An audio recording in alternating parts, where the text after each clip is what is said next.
She's on every ad, bro. How much money are you spending? To reveal your secret crush on someone. A, would you write that person a letter? It's March 6th, 1995, as taping begins on an all-new episode of The Jenny Jones Show. Fuck. The program was essentially a tabloid talk show centered around everyday people caught up in unusual circumstances, which made for an entertaining, yet often questionable program, with the showrunners doing everything in their power to make the content as shocking and sensational as possible. Jerry Springer. And this episode was set to be no different. The segment centered around 6 people, each of whom had a secret admirer, who would be revealed for the very first time here on the show, with the most compelling of the group by far shaping up to be 24-year-old Jonathan Schmitz. Like the others, someone had a long-standing crush on Jonathan, but was too afraid to tell him. And upon hearing of this, Jonathan hoped in the back of his mind that it would be his longtime ex-girlfriend, who he had a newfound interest in marrying, though he was in for quite a shock. The twist in the episode was that Jonathan's secret admirer was actually a man named Scott Amador. God. The two were actually good friends, though Scott had never once mentioned having any sort of romantic interest in him, due to the fact that Jonathan was straight and had never given any sort of indication otherwise, setting the scene for what was surely going to be a shocking reveal. A reveal that the crowd just couldn't wait to see. B, would you tell the person in private in case he rejects you? Or C, would you tell that person that you're gay and you hope he is on national television?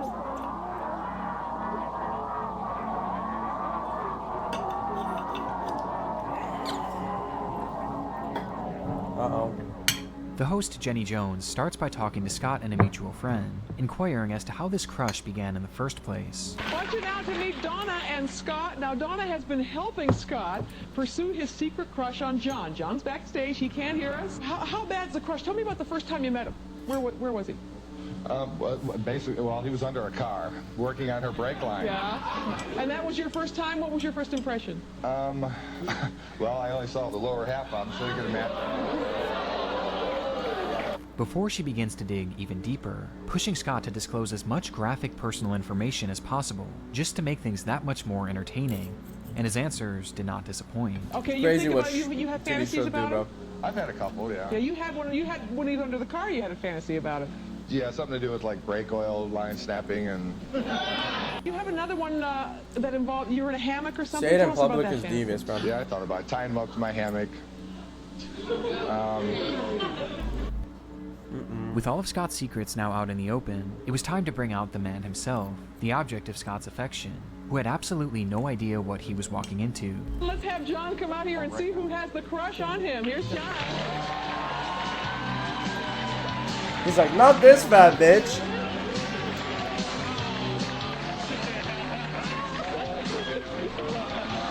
He's like, fuck off. He's like, you're my homie, bro. We don't swing that way. This was the pivotal moment of the show, the big reveal, and perhaps overcome by the excitement of the ratings that she assumed this would bring her, Jenny Jones could hardly wait to blurt out who Jonathan's admirer truly was. Did you think Donna had the crush on you? Did I? No, we're good friends. Well, guess what? It's Scott that has the crush on you. You lied to me. He's like, Jonathan's reaction was certainly one of shock, but the host wasn't quite satisfied, having one more trick up her sleeve in order to garner an even stronger reaction. Make out now. As she gives the producers the cue to replay Scott's segment, where he discussed his fantasies in depth. Before we talk, take a look at, we'll show a little playback of what Fuck Scott this said about bitch, you. bro. John, Fuck take this a look at bitch. that monitor Right down here? there. Well, it entails like whipped cream and champagne, stuff like that. Fuck this bitch, bro. Uh-oh. And from here, the segment comes to a close, with Jonathan reaffirming that he is in fact straight, thus dashing Scott's hopes of ever dating the man. I know right now. Did you have any idea that he liked you this much? No. I know now, bro. Can you tell us what your status is? We're about to Are hear you the most involved with heinous anybody, shit. or- No, but I am definitely heterosexual, I guess you could say. Leaving the two to head off stage and deal with the messy aftermath of a revelation like this, done on a stage like that. But despite the obvious awkwardness, it actually seemed like both parties took it pretty well, with Jonathan even taking Scott out for dinner that very night to smooth things over, where he again stated that he was flattered, but just not interested. Good man. Oh. However, this civility wouldn't last long.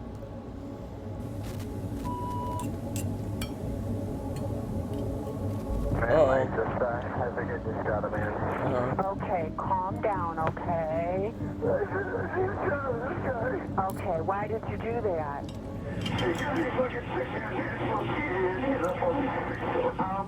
Okay, I want you to calm down.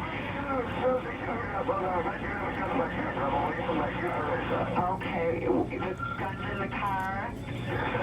Okay, I want you to try to calm down. Okay, can you tell me again why you shot the man?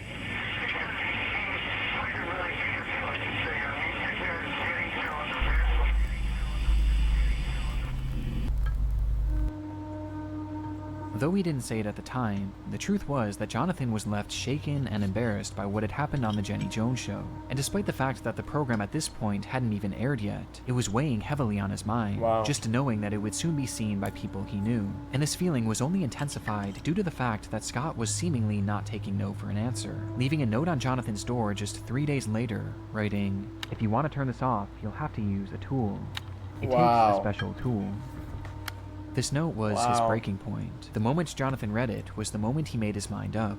He was going to kill Scott Amador. He left his house right then and there and purchased a shotgun, which he used to break down Scott's door, approaching the man and firing 2 shots at point-blank range, both of which connected, killing Scott instantly. I turned it off. With his mission accomplished, Jonathan sped away from the scene, calling the police shortly after and confessing to everything, stating his sole motivation for doing this being the humiliation he felt from Scott's own confession on that TV show, as well as his continued flirtation despite Jonathan's obvious disinterest. Though clearly this was no excuse to kill. And as a result, Jonathan was arrested and given 22 years in prison, from which he was released back in 2017. Due to the fallout from this episode, it was pulled from the lineup before it even made it to air. But today, the full recording can be found across the internet, giving us a look at the stage on which A Killer was made, and a scene that has now become immortalized as one of the darkest moments. I think it's good for him to get released, but he's not crazy. It's just like, bro, it's like a stalker. It's like, think of it like Smile or some shit, but it's the same person. If you watch Baby Reindeer, you know.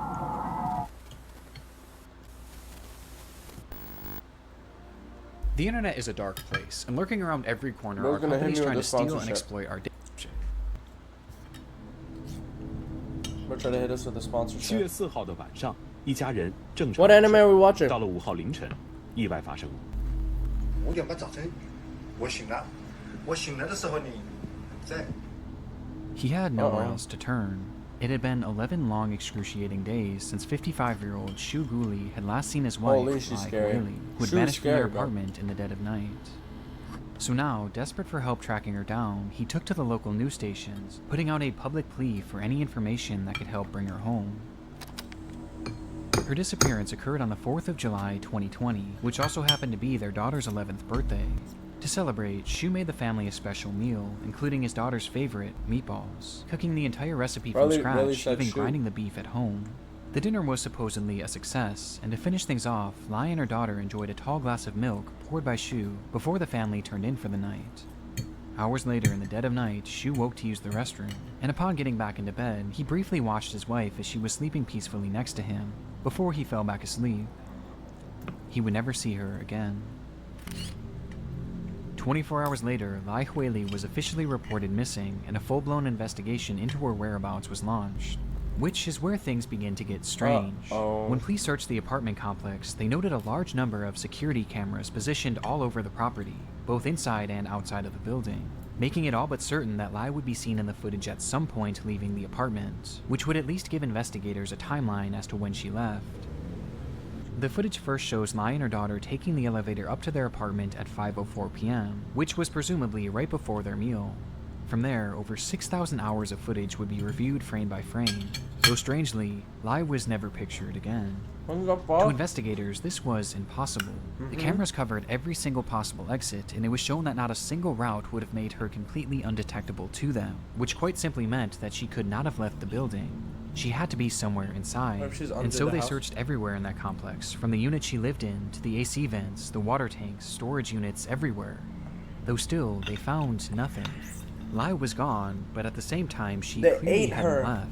They ate her. It was no wonder why Shu felt so helpless in the situation, and fearing that they were reaching a dead end, he began what essentially became his media tour, as he attempted to get as many eyes as possible onto the case in order to help find his wife. They ate 徐 her. 先生说，7月5号凌晨12点半，他起床上洗手间的时候，妻子还躺在身边。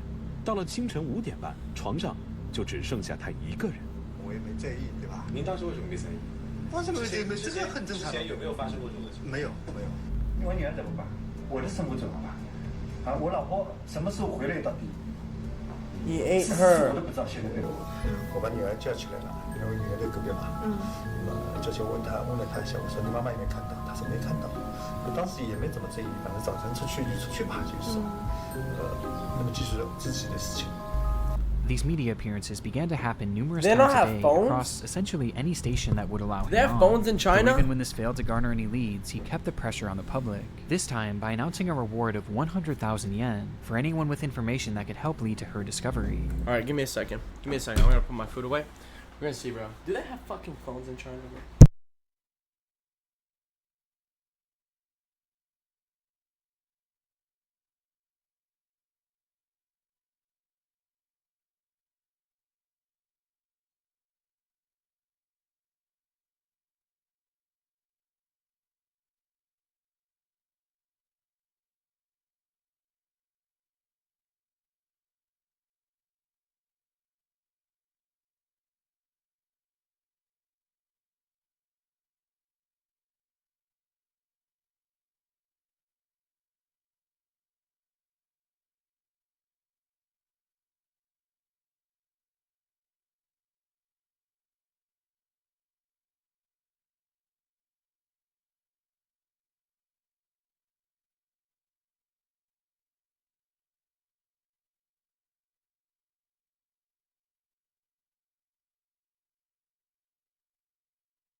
Alright, let's lock back in. Lock back in, boys. Lock back in.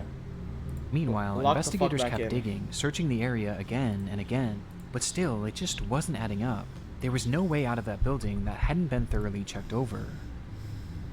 Well, except for one. In what was likely a last-ditch idea, one of the investigators had a hunch that they should check the community's septic tank, as that was really the only place that hadn't been thoroughly picked over yet. And so dozens of trucks Fuck, moved in to it's sift gonna be through scary, weeks bro. of raw sewage. They searched for 25 hours within the grime, filth, and unbearable stench, And found until nothing. they found something.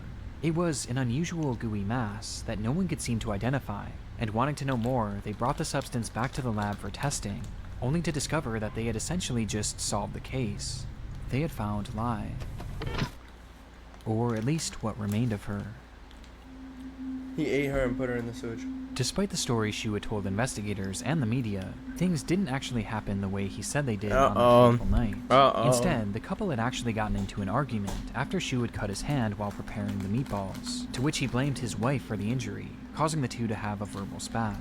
This was supposedly nothing uncommon for the pair, as the marriage had allegedly turned sour years before due to financial strain, meaning that this was Always far from about their first finances, bro. fight, though it would be their last. Fuck. When Shu handed his wife and daughter their milk for the night, each tall glass had actually been laced with sleeping medication, with the drug immediately taking effect and knocking both of them out. And with the house now silent, he smothered Lai with a pillow, thus ending her life. But if this was the case, then how did she end up in the septic tank? Well, Shu had a plan. He had previously purchased several large butcher knives, which he used to cut his wife into smaller pieces. However, this still wasn't enough for him, as he wanted to make sure that every trace would be discarded in the most effective way possible. And so, he turned to the kitchen, and more specifically, the area he had prepared the meatballs in earlier, before proceeding to place her remains through the meat grinder. Oh, what the fuck? Turning Lai into an unrecognizable mass of flesh that he would then methodically flush down the toilet over the course of many hours. I would cook it and eat it if I was that fucking crazy. 7月 Then I 4 would 号的 really, 晚上， then I would really get rid of it. 睡。到了5号凌晨，意外发生。5点半早晨，我醒了。我醒了的时候你在。 Despite playing the role of a loving husband and even a victim across his television interviews, this man had actually not only killed his wife, but desecrated her remains in a horrendous fashion. And looking back at some of his answers, That's it's crazy. honestly not all that surprising. 一个人他出不去的，他的智商，老实说，我这么多年的在跟他做夫妻了，对他了解，他是出不去的，就是。As a result of his crimes, Shu Gulai would be sentenced to death, with his execution being set to happen in the near future. Fuck my flowers, buddy. Why are you holding chocolates? Chapter 3. Kenji. I'm not gonna say that word.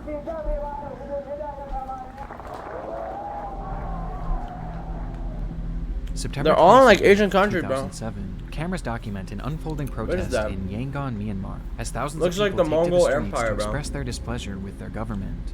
The demonstration was part of an emerging struggle later known as the Saffron Revolution, with tensions having risen in the month prior, when the government made the decision to remove subsidies on the price of gasoline, thus causing gas prices to inflate overnight by over 60%, throwing the economy into instant turmoil. Yeah. In response, this saffron revolution began, which was largely spearheaded by the monks of the region, who all preached a peaceful protest, believing that the government would soon come to its senses when they saw that their citizens were unified against them. However, the government showed no signs of letting up. In fact, on this day, they had actually begun taking offensive measures, going as far as to arrest hundreds of monks in response to their picketing. They're monks? For the residents, this display was shocking, as they struggled to understand how their own government could jail these religious figures. But they had no idea just how much crueler they could get.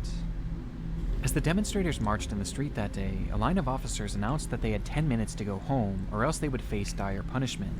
But the crowd refused to back down, being intent on marching on to let the world know just how serious they were.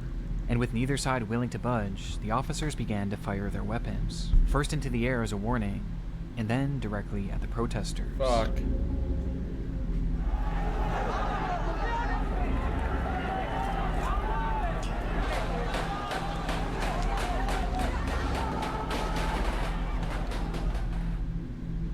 It was a massacre, with the official death toll being 10 innocent civilians. That's it? While others on site that day posited that the number was likely much higher. The footage is disturbing on its own, but there was another layer to this ordeal, one unexpected variable. A man named Kenji Nagai. Fucking planted a bomb in the government, bro. Nagai was a journalist from Japan with a lengthy track record of reporting on situations in dangerous, even war-torn countries, building up an impressive resume in the journalism community. And during the Saffron Revolution, he was visiting the region with his camera to document the events firsthand, as he had done with so many conflicts before. Yet despite having so-called special protection due to his journalist status, Kenji never made it back home, with Myanmar officials reporting that he had accidentally been struck in the chest by a stray bullet, making him the only foreign casualty in this ordeal. The revelation was obviously heartbreaking for his family and for the entire country of Japan, who strongly condemned the slaying of Kenji, as well as the slaying of the other protesters. But still, officials in Myanmar asserted that this was all just an unfortunate accident, a classic case of a man being in the wrong place at the wrong time. Yeah, I mean, but this was only the beginning of the story. Yeah.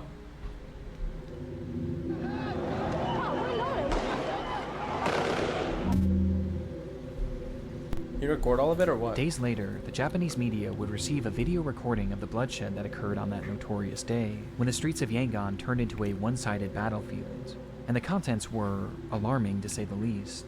They gotta go to... What the fuck am I watching? What the fuck am I watching? It's a bomb. The footage shows a crowd of people desperately running for their lives, when in the corner of the frame you can see a man dressed in white, holding a camera as he falls to the ground. It was Kenji Nagai, and he hadn't tripped or even been shot at this point, but instead, he was seen being pushed by a soldier who now pointed his weapon at the man who was now lying helplessly on the ground, and fired a shot directly into his chest, leaving him there to die. Following this, a separate photographer on the scene managed to capture an image of Kenji moments after the attack, and in the photo, Nagai was still holding onto his camera, documenting the carnage around him, as he laid there bleeding to death, having taken a bullet directly into his heart. The revelation was shocking for a few reasons.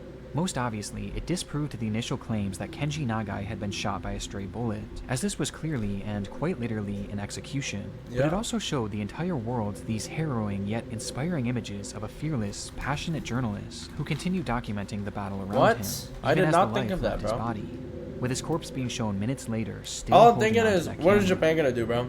Which You gonna leaves fuck us them with up? one burning question. What happened to that camera? Kenji Nagai had quite literally given his life to capture the images on that device, and with the man being so close to the action, it was likely that whatever was on that camera was incredible, and perhaps even showed his execution up close, which could give more details about how exactly his passing came to be. Yet when his body was returned back to his family in Japan, that camera was nowhere to be found, despite it being in his hands when he passed. Had it been left behind? Was it destroyed in the carnage? Well, it wouldn't take long for these two questions to be answered, as more footage of the event would soon emerge, again on Japanese television. The clip appeared to show one of the soldiers responsible for Kenji's death going in and physically prying the camera from the dead man's hand, and from that point on, it had never been seen again. And with that, one of the most unique lost media searches of all time was underway. And this wasn't an example of lost media that's better off staying lost either, as Kenji's own family was desperate to get this camera back in order to showcase his final images to the world. And so they put out various requests, pleas, and even started a petition begging the government of Myanmar to turn the camera over, assuming that they were the ones who held it in their possession. Though despite the immense public pressure throughout the years, nothing ever came of their pleas. In fact, not only did the Myanmar government refuse to give it up, but they continued to assert that Kenji's death was nothing more than an innocent accident. And for many years it would remain this way. Until out of nowhere, a decade and a half later... Glizzy! Oh, fuck. No way they whip it out so fucking casually, bro.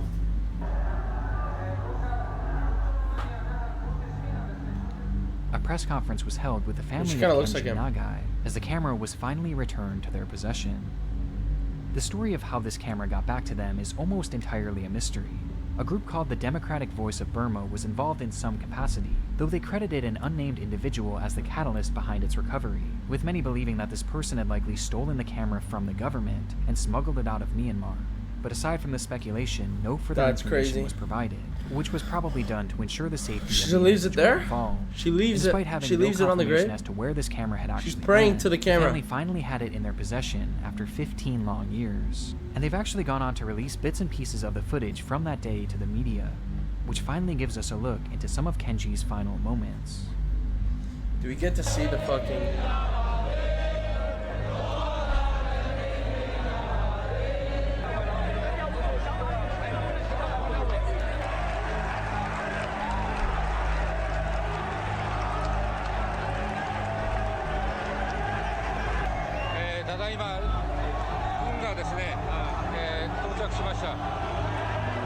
Great journalism.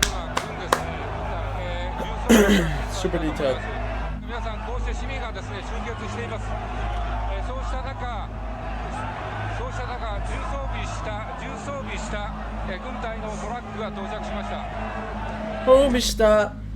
Moments after pointing out the military that had moved in to quell the protest, Kenji was executed by one of those very soldiers. You're cooked, brother. It's unclear how much more footage was actually on that camera. You're cooked, brother. But for the time being, this is all that's been released to the public, and it's likely to remain that way forever.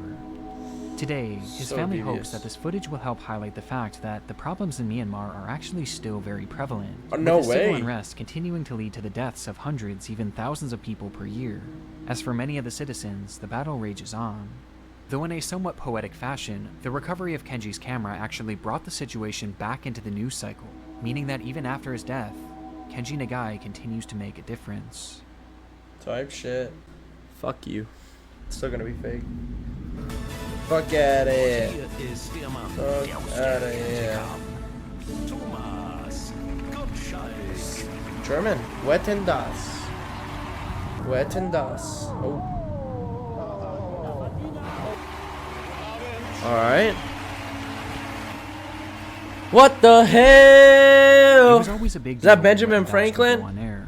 After all, it was far and away the most popular show in all of Europe, drawing in millions of viewers to see what crazy it's George segments the show Washington. would come up with.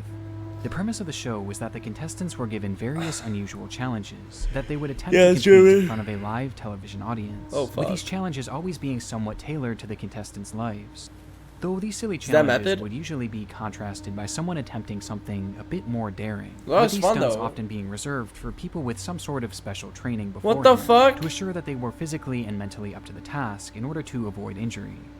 The show was very intriguing, with an air of fun Mozart, and my danger all fault. rolled into one. Third time's As a you charm, never it's really Mozart. knew what you were gonna get. Oh, that's so sick! Their program pulling roughly 20 million viewers per episode at its peak, which was Fuck also yeah. helped by the A-list celebrities that often made appearances. And on MJ. December 4th, 2010, the lineup was They hop on particularly German stacked, fucking with Cameron Diaz shows? being featured as well Seth as Justin Rogen? Bieber, who was set to perform in front of the millions watching at W, home. no way. There's German. I've But never first, seen this things German would start show, bro. off What with the a fuck? a stunt performed by 23-year-old Samuel Koch. Samuel was a stuntman and actor in training, already having one stunt credit to his name. What's his name, bro? What's his name? Repeat that shit one more But time. first, things What's would that start name? off with a stunt performed by 23-year-old Samuel Koch. Samuel was a stuntman and actor in training, already having one stunt Samuel credit to his Koch, name bro. and a vast amount of training under his belt, making him the perfect candidate to perform Oh! something more dangerous and physically demanding. With this in mind, Samuel Samuel was Koch. given the task of jumping over 5 shit. moving cars, each That's of just which devious, progressively bro. getting longer and harder to clear. And in order to help make things a bit easier, he was given spring-loaded boots, or kangaroo shoes, Are you which fucking would allow him high? to jump higher. The stunt was right on the border of Samuel's capabilities, as during his practice runs he was just able to clear most of the vehicles, though not without falling multiple times, making it a true challenge, which was what the show was all about. And at Samuel's request, his segment would open the show, with his mother watching from the stands, having a microphone attached to her. That's a ready to young ass capture mom, her not gonna reaction. lie. Jetzt hat das Timing. He's trying to fucking touch her, man. Oh, is this British? First one. Imagine first one. Okay. Yeah, I was gonna say negative aura if he gets off the first one. The first jump goes off cleanly, making it obvious Doing that a flip is Samuel crazy, could bro. actually do this. Though when approaching the second car, Negative aura right here. I just want to see him fly across the fucking shit.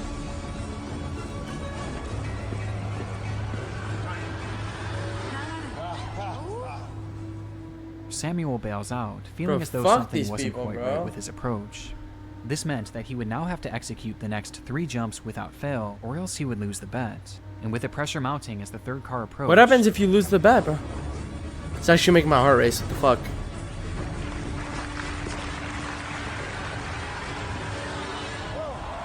Fuck you, Nick Crowley. Fuck you.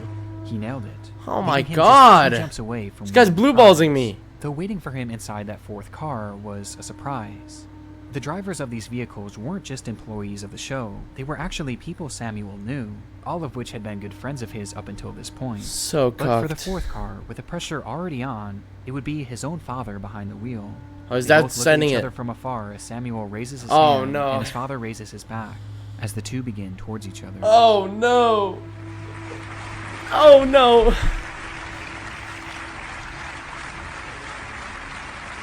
His dad's signing it 100%. There's no limiter on the cars.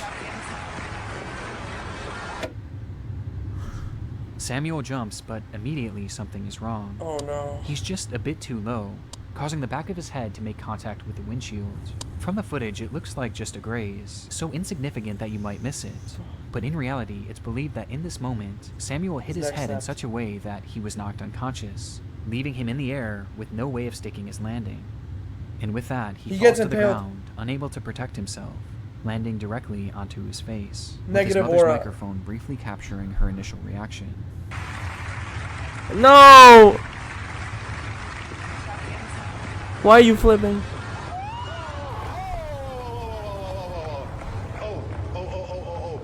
Wehgetan? Nein. Sofort den Arzt, bitte. Sofort ein Arzt. The camera Negative cuts to one aura. of the judges, whose face tells us just how bad the scene is. Samuel isn't moving, and is totally unresponsive. Even as his mother runs from the stands to comfort him, he doesn't move an inch. Even worse, the program was beloved due to the fact that they aired no commercials. It was a live feed for as long as 3 hours, meaning that they had no commercial break to cut to. And remember, this was the very first segment. It's like watching the prelims, bro. Nobody watches the prelims. Instead, the cameras show the audience, all of whom were standing there stunned in complete silence, as paramedics rush in to help What did them they in. fucking expect, bro? It would be several excruciating minutes before the host, Thomas Gottschalk, announced that the show would be cancelled for the evening, ending the program early for the very first time in JB its definitely history. got pissed, bro. Dankeschön, bis gleich, hoffentlich. Everyone there's like, give me my money back, bitch. With the host being so shaken by what he had witnessed that he resigned immediately after the show. I would do, The good news motherfucker. was Samuel was alive, though he was in rough Paralyzed? shape. 2 of his cervical vertebrae had been fractured and his spinal cord was badly damaged, which left him fully paralyzed from the neck down, turning him instantly into a quadriplegic. Wow. And what makes the situation that much more depressing was that, again, his father his was the dad. one driving, His likely dad probably leaving killed him with himself, though. unimaginable guilt, despite the fact that Oh, nice, it clearly that is wasn't fun. his fault. Why would you do flips, you fucking But despite this dumbass? awful tragedy, Samuel's story is actually quite he inspiring. get in pussy the or end, no? As he's gone on to become a successful actor, and even has a Oh, credit as shit, an no. assistant director, taking what was quite possibly the worst hand he Definitely could have ever does. been dealt with, and going out there and achieving his dreams regardless. Though meanwhile, Wettendas never really recovered from the incident, and would be cancelled just a few years later due to low ratings, with the most popular episode after the incident being one where Samuel himself actually made an appearance, Damn. where he forgave the show and claimed that what happened to him was not their fault. Though it seems the general public was not able to forget that horrific moment they had all witnessed on live TV. Fuck. Fuck. I am running to be Fuck president outta of the here, United States, and I need you with me I don't in want this ads. fight. This is So what I happens am when you have asking broke you- YouTube chat. This is what happens when you have broke YouTube, bro. There's one magical, haunted evening each year when all the scary creatures come out to prowl through every neighborhood. Ghost Watch. It's Halloween night, 1992. People Ghost across cock. the UK are just getting home and settling in for the night, with many deciding to turn on their televisions in search of some spooky content to fit the mood, only to Nick find a rather Crowley. surprising option from an even more surprising source, the BBC. They were airing a new special called Ghost Watch, a daring mission that followed famed BBC presenter Michael Parkinson and a team of reporters as they aimed to capture definitive proof of the existence of ghosts. And to add another layer of tension, they would attempt to do so live on TV. At the time, this was extremely unique, especially for the BBC, which was known to be one of the most I was trusted just using news that word stations lightly, in the bro. UK. And making things even more interesting, Telling you, bro they does weren't not going to be care. doing their investigation at a Bro does well-known not haunted care. destination, but rather a simple suburban home. A home inhabited by a family and what they claim to be an intense, even violent spirit named Mr. Pipes. The name was given because the spirit produced loud banging noises, Oh. which the mother initially Thought believed he to be pipes the like home's crazy, old bro. water pipes. Oh. The mother's name was Pamela Early, and she lived in the Pamela. home with her 2 daughters, Suzanne and Kim. She a baddie And for with her months, Betty they've been friend. desperately trying to get the media's No, attention those are to help with children. these I'm hauntings. fucking with you. I'm However, fucking most reporters who visited the scene labeled them as crazy. And so this was their moment to prove to the world that these paranormal occurrences Bro, if you dress like were, that, in I'm calling fact, you fucking real. crazy. I don't Though care. early on, most viewers were left feeling the exact opposite way. Inside the home, reporter Sarah Green would experience essentially no activity So this for is the like- first hour, this is like with Michael Conjuring? Parkinson and a skeptic they had brought on for an interview casting serious doubt that the phenomena experienced inside the home prior was anything supernatural. Instead, Emilio blaming these Silvestri. supposed occurrences on psychological issues. And things only got worse from here, as Oh. upon hearing Mr. Pipe's infamous banging noises, Sarah actually caught Suzanne making the sounds herself by hitting a hammer against the wall, essentially Really, disproving bitch? the entire story of the house. Oh my We set god. out If to my daughter does that, I'm and- literally beating and the fuck sadly, out of her in very GTA sadly, 6. What we witnessed was a remarkable exposure of a hoax. Let's not be too hasty. Oh, come on, Doctor, please. It was a rough showing. However, by the show's final hour, things began to take an unexpected turn. Literally, if I see a... Why are all the ghosts in England, bro? Suzanne, are you okay? It's all right, love. Oh, don't get upset, love. Your mum's here. Oh, dear God. Suddenly, the show cuts to Suzanne, who is lying unresponsive in her bedroom, completely covered in scratches. What the thrusting the fuck? broadcast into utter chaos. You will stay. What was that? Where are we going? Oh my god, this is so fake. As they rush to help her, loud banging noises emanate from all across the home, despite the fact that everyone was now accounted for. It was horrifying, and made even more so as the camera shows Suzanne hiding behind a couch. Susan.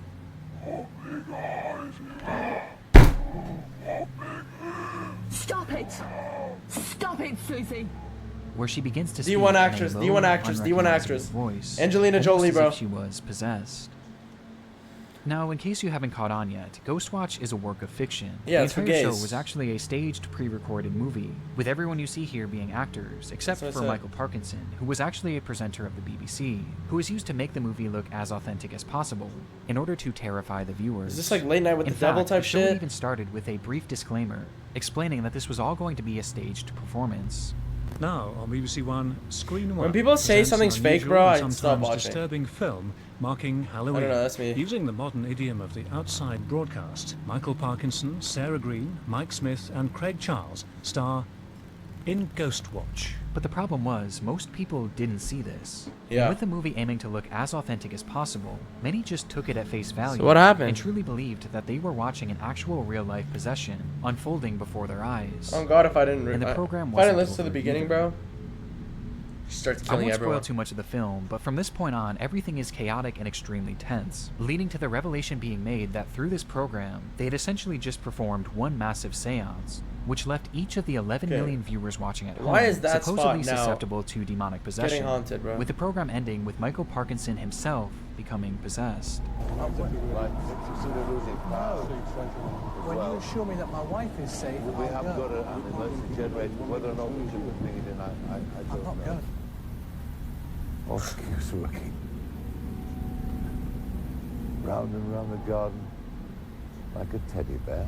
After which the camera shuts off and Ghostwatch comes Round to an and end. round a garden like a teddy bear. Do you see The teddy program bears going round and immediately round a caused garden? widespread panic, with the network receiving over 30,000 phone calls that night, most of which coming from Wow. horrified viewers. Even Parkinson's own mother phoned the show in hysterics, as she genuinely believed her son had been possessed and potentially even killed. The stories from that night are incredible, with one woman calling the show and demanding compensation for a new pair of trousers, as her husband had quite literally defecated himself out of fear, What the as well as fuck? 2 boys who presented to their doctors with symptoms of PTSD. It was complete and utter madness. But of all the reactions to Ghostwatch, one individual took it the hardest. fuck.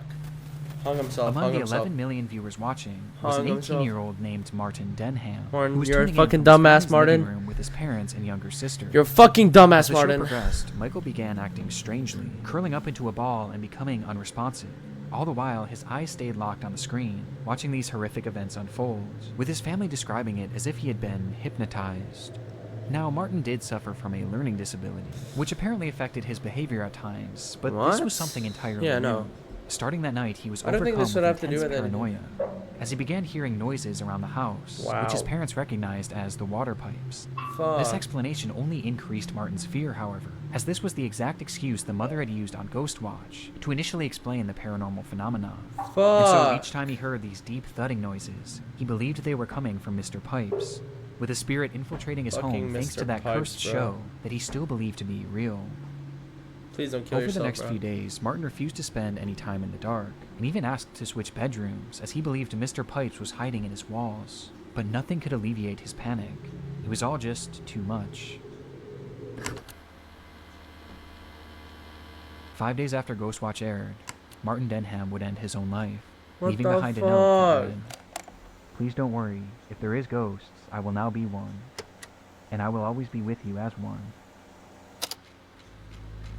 Fucking Brits, bro. What the fuck are Ghostwatch you was doing? created to provide a viewing experience that was as realistic as possible, and unfortunately, in this case, it succeeded a little too well. I mean, bro, for thus 11 causing the show million- to be banned from broadcast in the UK, where it has never aired since. 11 Though million? today, you can still find the full movie across various streaming services. I'm surprised it's where despite not the longer, terrible, bro. unfortunate tragedy that it I'm tells, surprised it's still renowned as an integral not more part deaths, of bro. history, while simultaneously being remembered as one of the darkest moments in television Wow, history. that is fucked up, fucked up, fucked up. Wow, that is crazy.